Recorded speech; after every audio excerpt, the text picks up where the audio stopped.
ways to promote the growth of Tigres in English through analysis, discussions, interviews, and more. Welcome to the Lautimes podcast.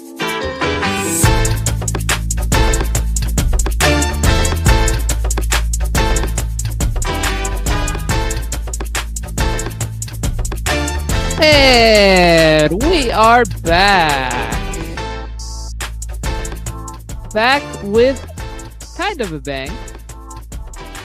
If we had gotten a win on Saturday, it would have been fully there, but we'll take a good performance. We're going to talk about that tonight here on Lautimes, the only podcast on planet Earth talking about Los Tigres de Mexico in English. This is what we do. Glad to be back with you guys. I'm Dennis. I'm the producer and tonight's host, and I'm very happy to be joined by two fellow lads. One of them here in DFW with me. You know him as Double L Nation. And he also has his dog next to him. Edgar in the house. How are you? What's up, guys? Doing good. It's always a pleasure to be back with you. And your dog also feels the same way. She's in it. Yeah, she's here, tuning in. Happy to be with you guys as well. I love it. And we're also joined tonight by, you know him, you love him as the pride of Corpus Christi, but he lives in the AJ Pena. How are you? What's up, boys? How's it going? Good. Thanks for being here, my friend. We missed you last week. Yeah. Glad to have you back. Yeah, glad to be back. I know you were feeling under the weather, kind of how I was last week. So good to have you back in the frame, my friend. Okay, let me get this out of the way. Thank you for joining us. If you're listening on podcast, subscribe if you haven't already, and let us know your thoughts about this episode as they come in the comments, especially around Spotify. That helps us out a lot. We do have some people watching us live now, so thank you for joining us if you're watching us live on Twitter and on YouTube. If you're on Twitter, give this post a retweet, a like, share it with some people. If you are on YouTube, share the link, give this video a like, and don't forget to subscribe to the channel if you haven't already. And come hang out with us in the chat. We want to hear your takes on this Clasico Regio that we just had. So please come hang out with us. Give us your thoughts. Give us your comments. It helps go a long way. So hopefully we may be joined by one other crew member tonight. But for now, I expect this episode to be just us three, which is totally fine because we've got plenty to talk about and the three of us can handle it like champs. So here we go. Let's start with the main event, El Clasico Regio, which ended in a 1-1 draw on Saturday night at the neighbor's house. A game filled with drama, filled with red cards, filled with good play, filled with just a lot of stuff. So I will start with you, AJ, since you're back with us. Your thoughts, big picture thoughts that you want to let out first about Saturday's performance at the neighbor's house. I love the intensity from the squad. The intensity was good, in my opinion. Just weren't clinical. Like I've brought up in each of our draws, the high number of draws we have, we're just not clinical. Like we have been in position to win a majority of these games, but we just don't have a true number 9 that can finish the shots up top. But overall, impressed with the performance. Love the intensity from the squad. Edgar, tell us your thoughts on Guido's game plan and how it worked, and maybe even talk about Angulo being an idiot, even though that kind of got changed a little bit today. Just your thoughts on the game itself. So overall, I think there were more positives than negatives. Obviously, I expected the win, but I think Tigres still had everything to kind of get to that point. It just didn't happen. And that's the case with most Clásicos, you know. Everyone goes out with 110%. But overall, I did enjoy what I saw. I think the lineup was really good as well. Honestly, Joaquin had a better game than I expected, but that was really kind of the only thing that I would have changed. Yeah, he was very solid. Didn't put in a foot wrong. Didn't look like flustered like he's looked a couple times this season. Overall, I know that for a lot of people, and I know that some of the opinion may be, well, we let that get away from us, you know. And I guess that argument is fair. However, I felt like we played a really good game. It's just, like AJ mentioned, just not clinical enough.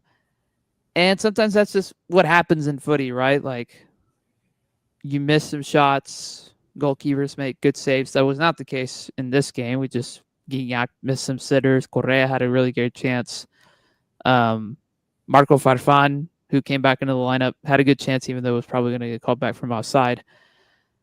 There was a lot to like about the game plan. I really liked how there was, especially in the first half, when we were up 10 men, or when we were up a man, and even right before it, just trying to attack the space in behind, kind of sitting back in a lower block, but not like a completely low block to where they could like spray long shots off, even though they did have some of that as well.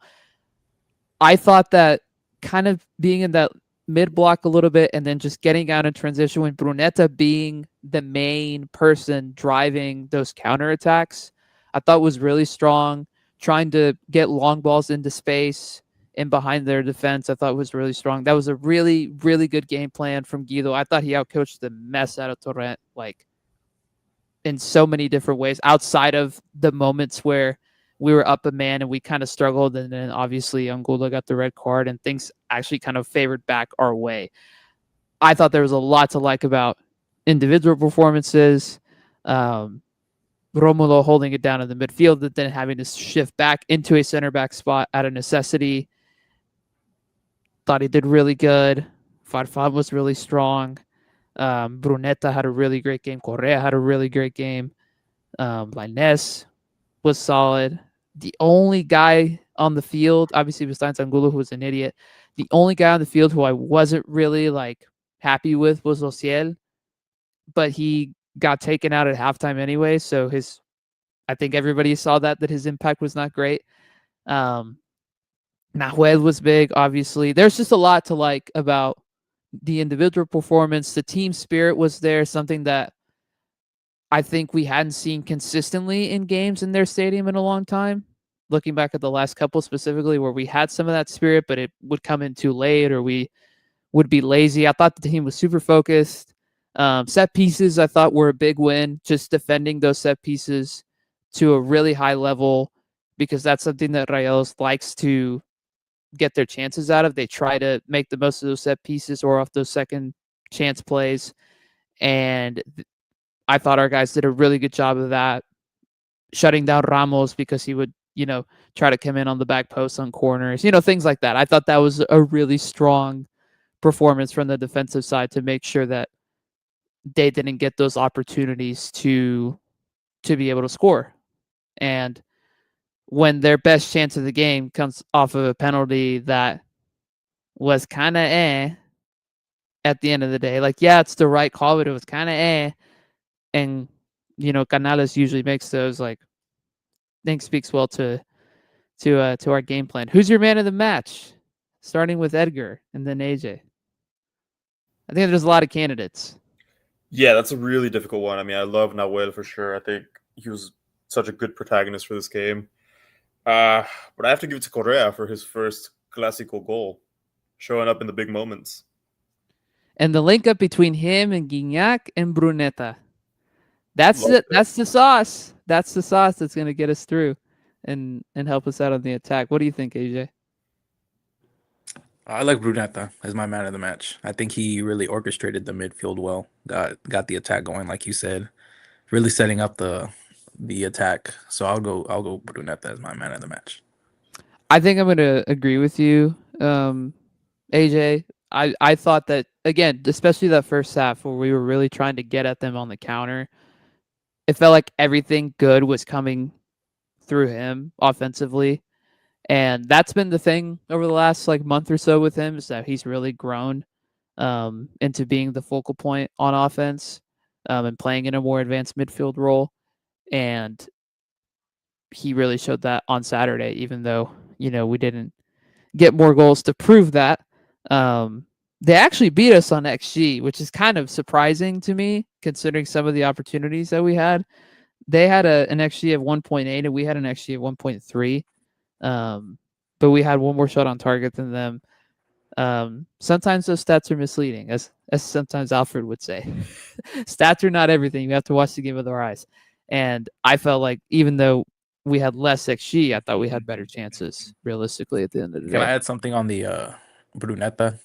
Yeah. I think ever since Guido's moved Romulo to the defensive mid spot and letting Brunetta be in his natural position, it's really, you're starting to see like, all right, this is where he needs to play consistently. And then you'll start seeing, the attack. I still think we're a left winger away from being truly elite. And like you said earlier, the disappearance of Oziel, it wasn't. I think if we had a true left winger, we would have won that game easily. That's just. Do you agree with that, Edgar? Is that a statement that AJ's correct on? Yeah, I fully agree with that. Okay. Yeah.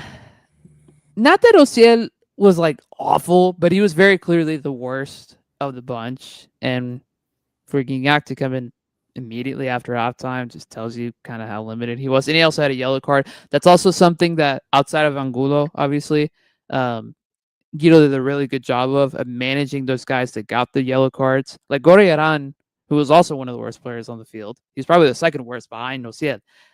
Was an idiot and was trying to get himself kicked out, but luckily, right after he had a foul early second half, and right after that, pulled him, if I remember correctly.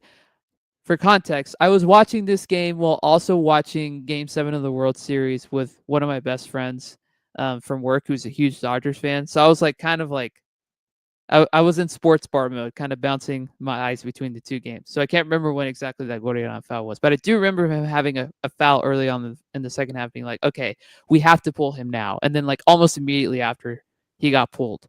So shout out Guido for like making sure that those subs were made well, because the temperature of the game was still super high at that point, early second half. And we wanted to limit the opportunities for another one of our guys to get kicked out and to go down to 9 men, and then basically have the inverse of what happened when they played us at our stadium back in April. So shout out to Guido there. Again, I thought Guido was really good. Speaking of the red card, Angulo. Now,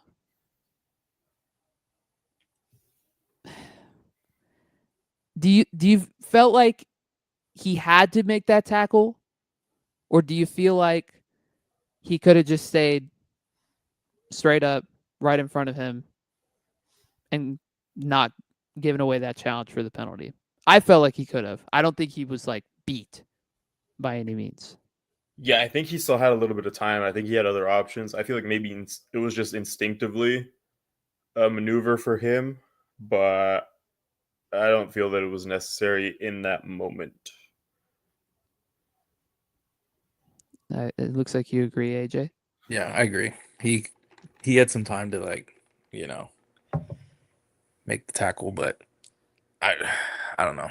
I still think this was his I think it was his worst game since the injury, but I still think he brings a different attitude to the defense and to the squad. I think his presence alone brings the fight in the players. That's just my opinion. I know there are some people in the group saying, "Oh, we need to put him to the bench," but personally, I like the pairing between him and Joaquin. And I know in the pod we have said in the past that he's the one player on the squad who's true captain material compared to who we've been given the armband to. But yeah, I mean, everyone has the off games, but we still got the draw. So yeah, Jesus has been good. Like that's just been his one blunder this whole season was that game. But you're right. Like his leadership and his tenacity on the field is huge for the team in general. But also, I think that to kind of allude to that point you just made about him and Joaquin paired together, I think the balance is better with him there. I just do. His passing is really good. Yeah, he's a little bit shorter for a traditional center back, but he has a stronger reading of the game than Purata does. Obviously, he's got a ton more experience because he's played more, has been on championship teams, not just for us, but for other teams in the league, right? Like, he knows how to get stuff done, and that goes a long way for this team that doesn't have like the most outward leadership, I'd say. Like, obviously Nahuel is that, and Guignac can be that as well, but like, they're older and it's different. So, like you mentioned, he's the guy of the three that are the captains. Like, he's the guy that you want to put your most trust in as far as like being a captain. Because as much as Gorriarán has been given the armband the most probably of any of the three, I don't think that his leadership is very great, to be honest with you. I think he just does a lot of complaining to the referees, and I don't know. I think there's better team spirit when Angulo's on the field versus when he's not. And I think that's a testament to his leadership and the respect he has in the locker room. But that's just me. Good news, though, with that tackle is that today the league announced that he is going to be able to play on Saturday because that red card got rescinded. I guess the yellow got rescinded because it was a second yellow, not a straight red. But hallelujah. Yeah. Boy, did we need that. Again, I think it was a foul. Like, for sure it was a foul. But it's not a card. I thought Cesar was bad in that game. I complain about him all the time. But Cesar Ramos is a bad ref. Why is he the best ref in the Mexican League? I don't know. But he was bad again the other night. But yeah, that's the good news on that front, is that he's going to be able to play on Saturday. So, my last thing about the game is that watching Guignac miss the sitter, it pained me. It pained me a little bit because, I mean, I think if he's 3 years younger, he makes that. But man, he whiffed that real bad. And Correa didn't do so hot on his either in that 1v1 he had with their goalie. I thought he should have done way better there. But that Guignac miss kind of hurt my heart a little bit. It's like, Unk out here not doing so hot, but it is what it is. I don't know if y'all have any thoughts about that, but that was like you really are about to be 40 kind of moment.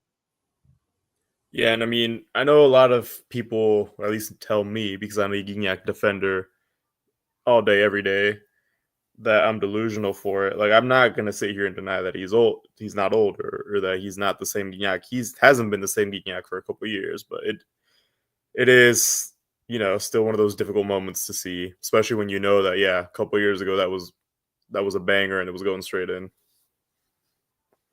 Yeah. He's old, but he still gets in better positions than our younger attackers.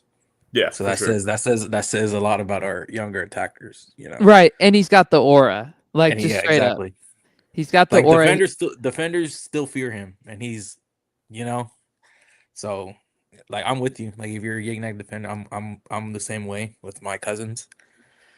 They all, because they're all Rayados fans, and they're like, "Oh, how do you miss that?" I'm like, if he was younger, that was in, but he's still our best attacker on the team. So that speaks like on our younger guys when Gignac, the old man, can get in better attacking positions than you. Yeah, absolutely. But he did contribute. Just because he didn't score doesn't mean that he didn't contribute. And his pass to set up Brunetta to kind of drive him into the box that ultimately led to the goal, that's a contribution. It's like it's a hockey assist, right? Like, it's the pre-assist, if you will. But that goal doesn't happen without Guignac receiving the ball, attacking the space, finding Brunetta, and then ultimately Brunetta scrambling to get that that ball over to Correa at the last second and on his scores. So, overall, I mean, there's a lot of positives in that game. I know that people are still going to spit it as negative, but I think that there's a lot to be encouraged about following that game. And it confirms that we're going to be unbeaten on the road this season, which I think that's a big deal, because this team stunk on the road.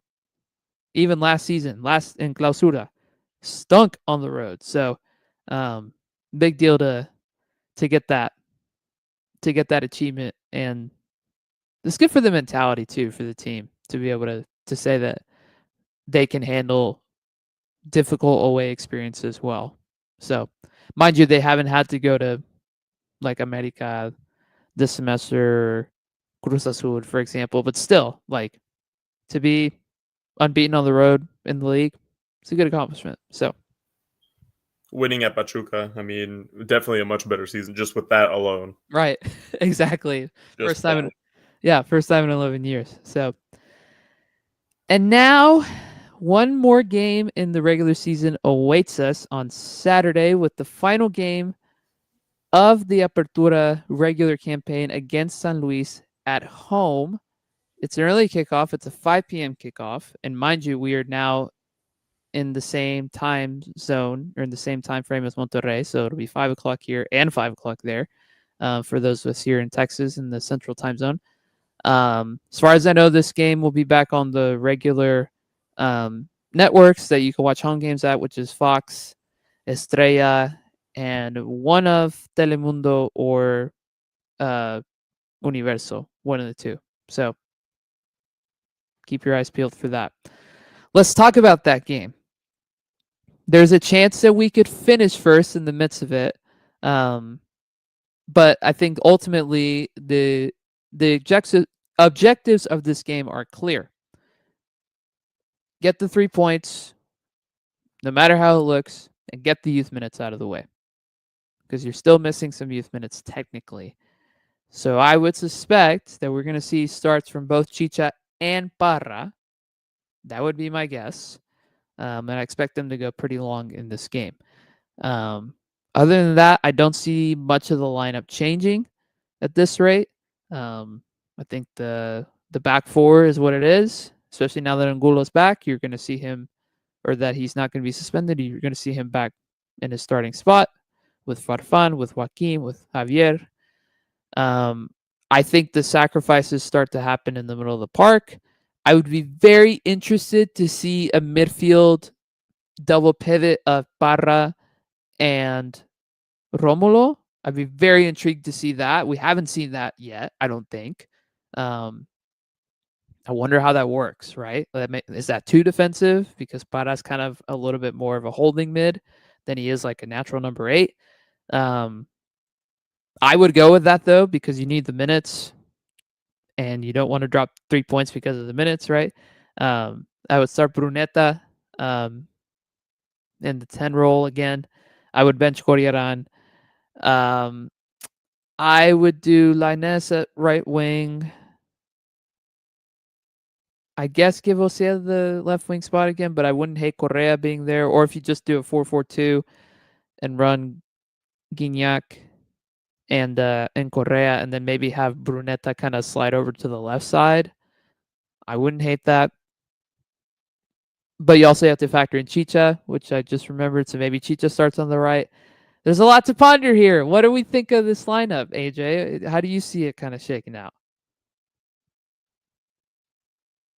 I personally wouldn't mind a double pivot. Honestly, it's the last game of the year. I know we need the 3 points, but I think Romulo and Parra can be a good partnership in the midfield. But no, I agree with you on the left. I would do Gignac and Correa up top, and then have Brunetta kind of slide over to the left. I think that would be something different, but something productive, especially with how Oziel's been playing. And have him be more, not like a traditional left winger, kind of give him a little bit more freedom to be able to drift centrally and receive if he needs to. Not me making another Liverpool Tigres connection. But Florian Wirtz today against Real Madrid was technically a left winger, but he was kind of floating centrally too. Like he was kind of given a free role to kind of go wherever he wanted to. Maybe Brunetta kind of plays that in a different system, in a more defensive system per se, in a 4-4-2. Well, I guess not defensive, in just a different system compared to a 4-3-3. I'd be really curious to see how that works out. Edgar, what would your 11 be? So I'd definitely keep the same back four as El Clasico. I'd keep Suarg, I think I would personally plug in Chicha at the left, sit Ociel down, and have Parra in Gori's spot. Okay. So then, so Brunetta starts still for you? Starts. Suarez Okay. starts. Okay. And then Correa is the 9. Yep. You wouldn't start Gignac for this one? No. I would give each player 45 minutes. Okay, fair. I don't mind that. I'm curious. I don't know how Gil's going to go, and we haven't seen any leaks about how training has been just yet. Maybe I suspect that Parra and Chicha are going to start. I would be shocked if they don't, especially with the minutes. And now that Chicha, which we're going to talk about in a second with the news around him, I would be surprised if he doesn't start and play most of the game on Saturday. Yeah. San Luis has had a decent year, or are they bad? I can't remember how they are in the standings. Somebody remind me. I think a pretty bad year. They're 14th in the league standings. What is this? 5 wins, 1 draw, 10 losses. Ooh, okay. So not great. Not great. And probably not great on the road either, if I had to guess. So again, obviously the objectives are real simple. You have to win. You got to take care of biz.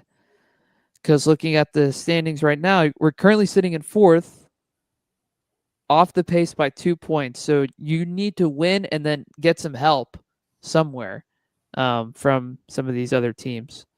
Cruz Azul is playing Pumas at home. That's their game. Toluca and America are playing each other. Okay. So a win and then drawing puts us in top 3. Yeah. Easily. And then even like if Toluca wins and if we win, or I guess if either of them win and we win, we also get top 3. So winning, you get top 3. That's the objective. A draw here does nobody any good because then you put yourself in a position to where you just stay in 4th, which is fine for the first round, but in the later rounds, that becomes a problem, right? Because you want to have home field advantage as long as possible. This is how the league works. This is how Liguilla works. You want to have home field advantage the longer that you possibly can. So win and you pretty much secure top 3 and then hope that Pumas, who have been just not great and also doesn't have Aaron Ramsey anymore due to some really unforeseen circumstances, hope that they pull off a miracle against Cruz Azul to maybe get the first spot. Is that going to happen? I don't know, but that's what you're hoping for.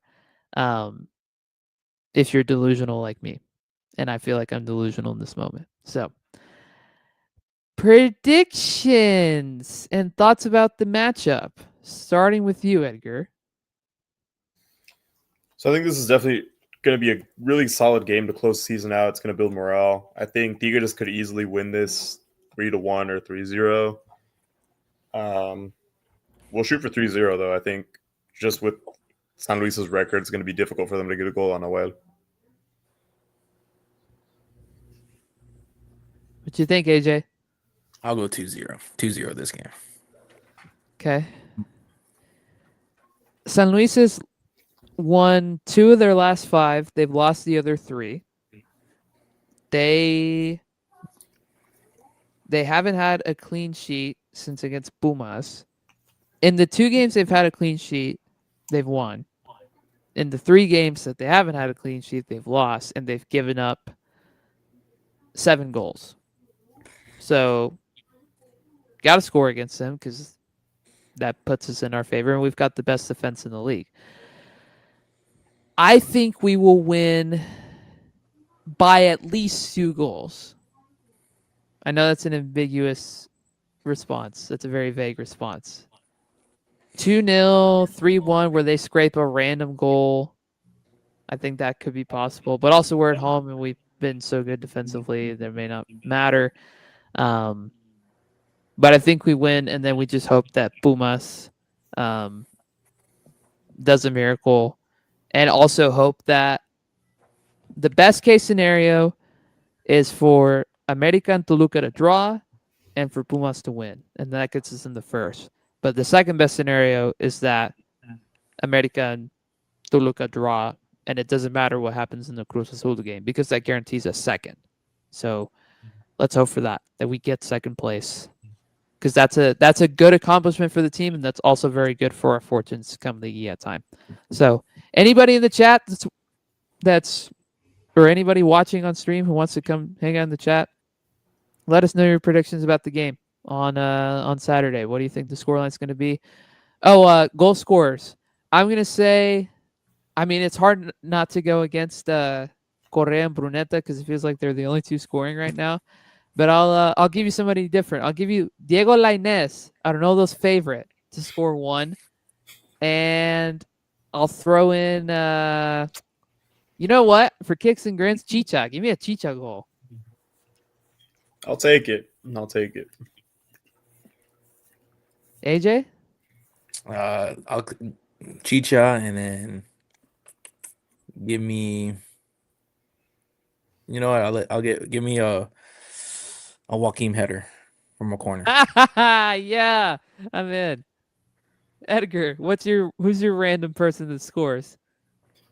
I'm gonna go a little crazy. I need a hat trick from Bruneta, so I think that puts him in for top goal scorer of the season.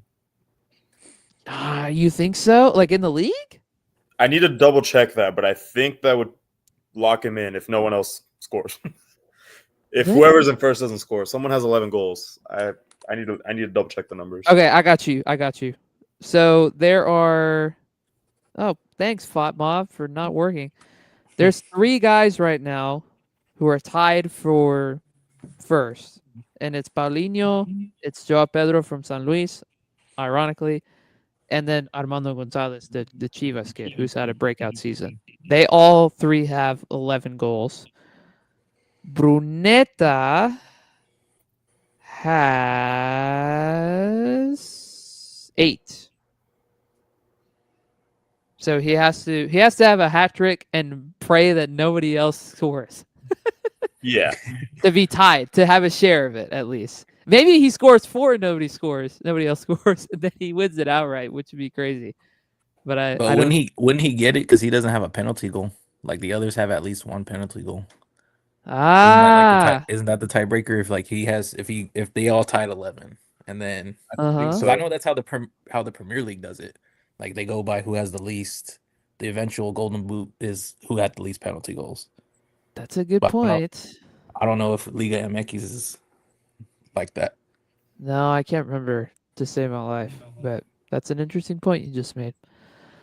Regardless, if Bruneta scores 3 goals, that's great because that means we probably win. So whatever we got to do to get a win, that's all we care about. Moving on. Before we jump back into the men's side, we'll talk about the men here in a little bit because we got some news and rumors and some tidbits to talk about. But we need to shift our focus to Las Amazonas because starting on Thursday is Liguilla. The girls will be playing Juarez in their first round matchup as the number 1 seed in the league before coming back home to the second leg on Sunday, which now that I'm saying that out loud, and since I'm going to be in Monterrey on Sunday, I'm actually going to try to be there for that because I just realized that, oh crap, I'm going to be in town for that. So catch me in the stands, hopefully. Now, 1 versus 8 matchup. Juarez is a team that has been interesting against us over the last year or so. They're not the easiest matchup, I would say, but I think by all indications, this still should be a series that we should win. May not be the prettiest because I think Juarez will play as well, but the expectation for this team is to at least make the final. Thoughts, Edgar?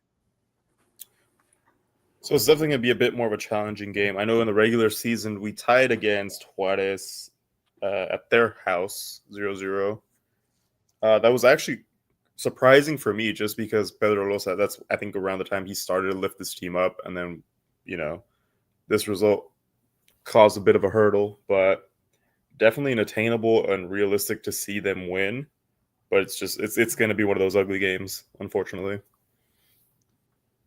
Yeah, I expect the road game to be actually quite difficult, especially considering that, to kind of recap the game on Saturday, which we misspoke last week. We thought the game was on Sunday, but the the game against Cruz Azul was on Saturday before the Clasico. I know it was a different lineup. I know we had to make some changes and stuff, but that was not a great performance coming right off the international break for the girls against Cruz Azul. So hopefully they shake the rust off, or they use that game to shake the rust off, and now they're good to go. But I kind of expect, to some degree, a little bit of difficulty, especially in that first half on Thursday, on the road. Hopefully they'll pick some rhythm up in the second half, but I think I'm siding with you, Edgar. I don't think this is going to be an easy-ish series.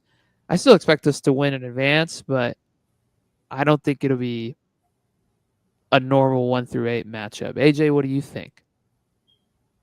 No, I agree with that. I think if I can see the game ending in a 0-0 draw on the away side and then coming back home and turning it around. But yeah, this is definitely one of those tricky 1 versus 8 matchups. But yeah, hopefully, like you said, hopefully the girls they turn it up from the Cruz Azul game and they make a deep run. I will say the encouraging thing about that result was the resiliency at the end of the game, because they gave up that second goal pretty quickly after the first one, and then for them to be able to get 2 goals in the second half after making some changes, that's good, right? Like, you need that sort of like resiliency and that solid mental state, especially now that you're playing big games for the rest of the season. So I suspect the aggregate scores can then end up being like 4-1, 4-2, something like that. I don't think we're going to be scoring goals out the Wazowski like we have been most of the season, but I think we'll get over the line. But I think it's going to be difficult. And Threedger, who has finally arrived, saying Juarez becomes another team when they play us, so it'll be a close game, but we move on. I think that's kind of where we're all getting at, is that sort of vibe for the girls. But hopefully, this challenge is good for us in the long run too, assuming we advance. So hopefully that will help us to be able to get through some of these later rounds, assuming everything goes to plan. So the Sunday leg looks like it's pretty early too. Looks like it's a 5 p.m. kickoff on Sunday at home. So be on the lookout for that. I believe it'll be on Estrella, and I think on YouTube as well. The league posted the TV broadcast information on Twitter and on the website, so go check that out. But I can't remember off the top of my head. But that's this week, and then if they advance, I can't remember who we play. What's the matchup after that? But we'll find out when we get there, if we get there, of course. So, okay, some tidbits, some news, some rumors. Edgar, you've got all of them lined up in that little message you sent in our group chat earlier. Why don't you kick us off with whichever bit of news you want to talk about first? Yeah, so a couple interesting developments in the past couple days. I think we'll start with the one that's kind of surfacing today. Marcelo Flores is rumored to be making a move back to Canada as far as international team representation. He's been invited to camp, I think this month, with the Canadian national team. And from what I read, an official invitation was sent out to Tigres to let him travel because I think it's not a FIFA international date. Interesting. Okay. So, and as far as we know, that this is like with the first team, right? Like, it's not like with a U23 or with a U whatever. Like, it's with like the senior national team, right?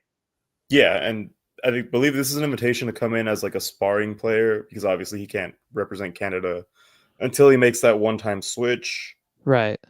But yeah, genuinely surprising, especially because we didn't see him even on the bench for the Clasico. He was kind of given a little window of a couple minutes, but he seems to be kind of not really on the radar for Tigres. There's also a rumor going around that he's potentially to be loaned out next window. Well, what's interesting about that is I think I understand why he would want to consider switching national teams because maybe he doesn't see an opportunity with the Mexican national team. But also, is he going to have that much opportunity with the Canadian national team? So let's remember the Canadian national team right now, especially on the wing side, has good wingers. You've got the Schaffelberg kid who plays for Nashville. You've got Tejan Buchanan, who's been really good for Villarreal this season after having a long set of injuries. Alfonso Davis plays as a winger for them. He's not actually a left back for them. So I don't know. He's been out forever with injury.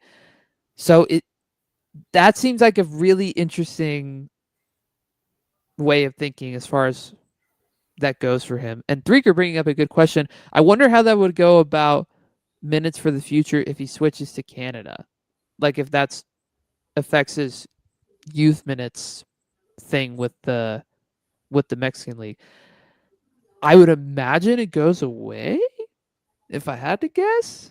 But that's a good question, Threaker. I don't know the answer to that confidently, but I don't know. That's really interesting to me. I don't know if I like it or dislike it. I just think it's like, oh, okay, sure. What do y'all think? I mean, for me, it's just extremely random. I think he's not done enough to, get regular minutes at Tigres, and now we're kind of pushing him or talking about getting minutes or call-ups to a national team when, you're not really doing much for that. And what's more concerning for me is he's not been involved in like the U23 process with the Mexican national team or the U20 process with the Mexican national team. So yeah, like it's just really kind of out of the blue for me. If I had to guess, and it's kind of going down a speculation rabbit hole theory, I think his management team is pushing for this just to kind of get him back on the radar. That's kind of where I was at. I wasn't going to say it out loud, but now that you said it, yeah. Because you know how they work with their management team, with the family. Yeah, I think that's a possibility for sure. AJ, I assume you also think this is just random and just a thing? I just don't see him breaking into the Canadian team. Like honestly. Like their wingers are like, it's not like it's just a joke of a national team. Like they have really good wingers. So it's like it's random. But yeah, I definitely agree with his management team trying to put him back on the radar. Maybe get a price up for him for a transfer or a loan move. But yeah, definitely random. Did not see this coming, but we'll see how it plays out. So interesting. Okay, what's next on the list that you want to talk about, Edgar? Alrighty. So up next, a couple other absences that we got to talk about. We just discussed Marcelo Flores being absent from the bench last week, but there were two other critical absences as well. Nico Ibanez and Sebastián Córdoba were not on the bench for the Clásico Regio, and there's talks about both of those being exits for this upcoming transfer window. Yeah, I think Bayo had tweeted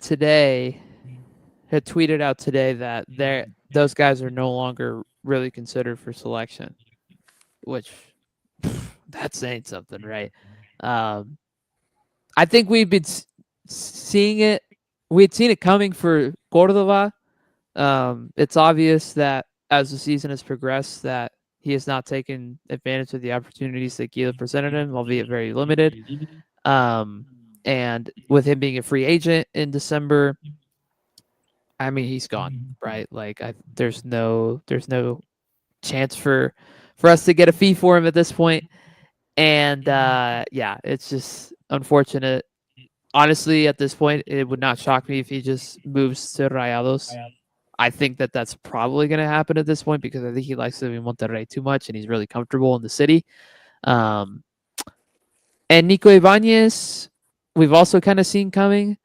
But the good thing about him is that he's going to open up a foreign slot.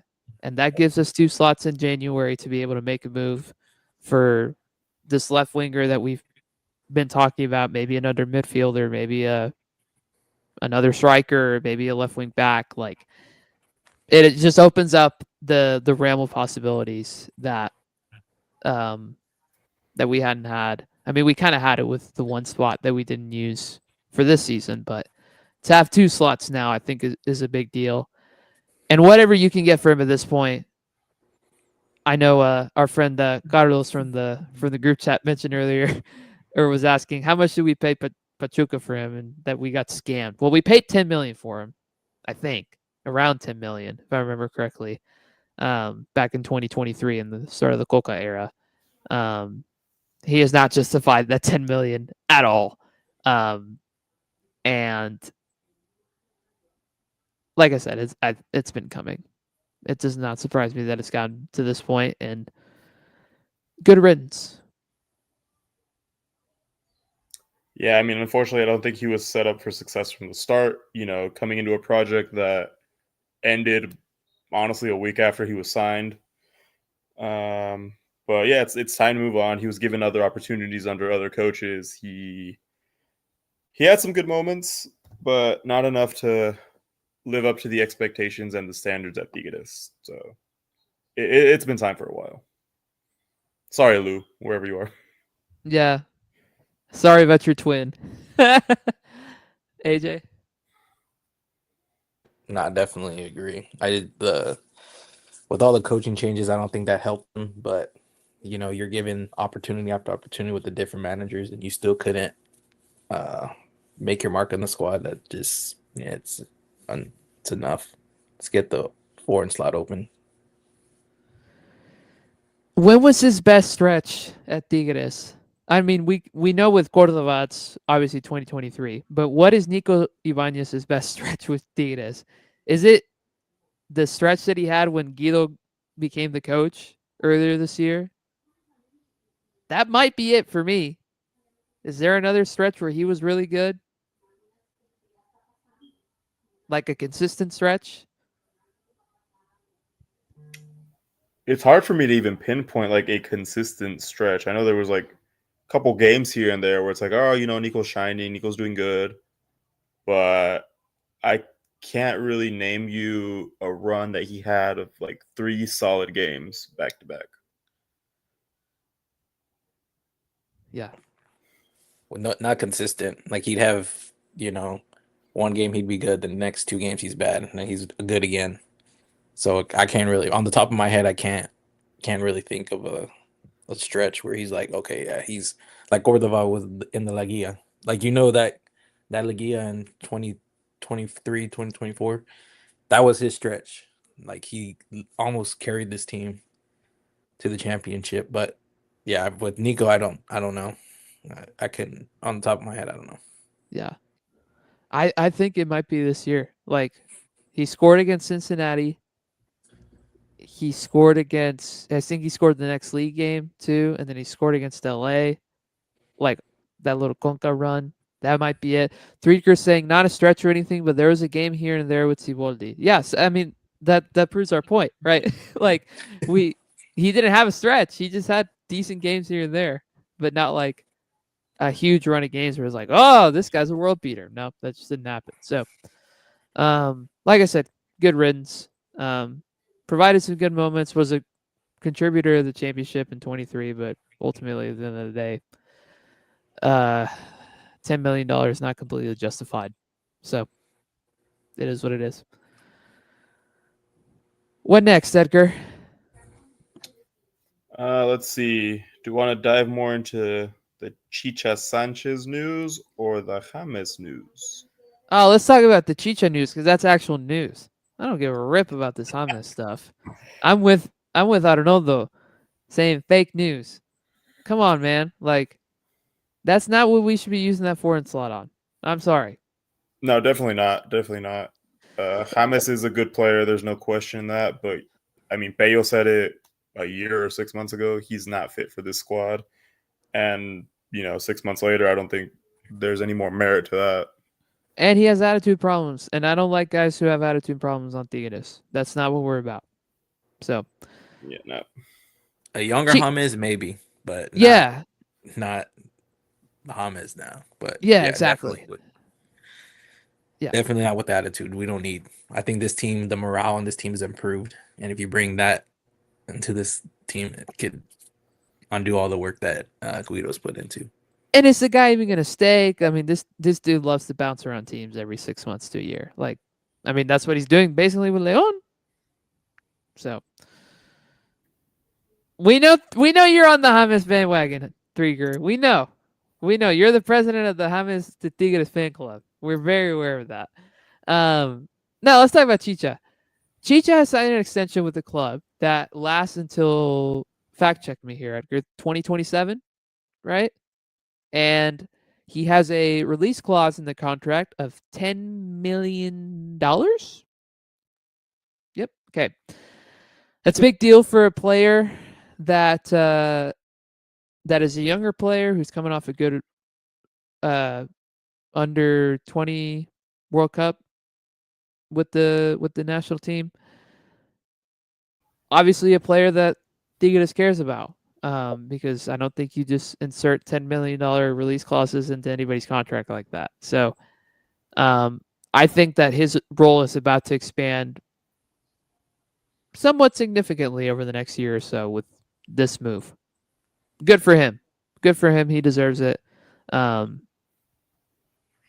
hope that he gets a good role with the team going forward as a more consistent player, and not just like a player that has to be the youth minutes guy. Like, hopefully he's an actual contributor to the team. AJ, I'll start with you to kick off your thoughts about his extension. I think like you hit it on the head. The club has faith in him. They see something in him. But he did, like you said, he just needs a run of games, not just being the youth minutes guy. Just like he just needs some more games. Just go play. I think he could be the future at our left wing. Just needs more time, but definitely sees the future is bright for him for sure. Edgar, what do you think? Is it good that he's getting this? Is it a good release clause? It's good. The release clause might be a little. It benefits Tigres for sure, without question. Obviously, might be a little bit too high. I'm not saying he's not.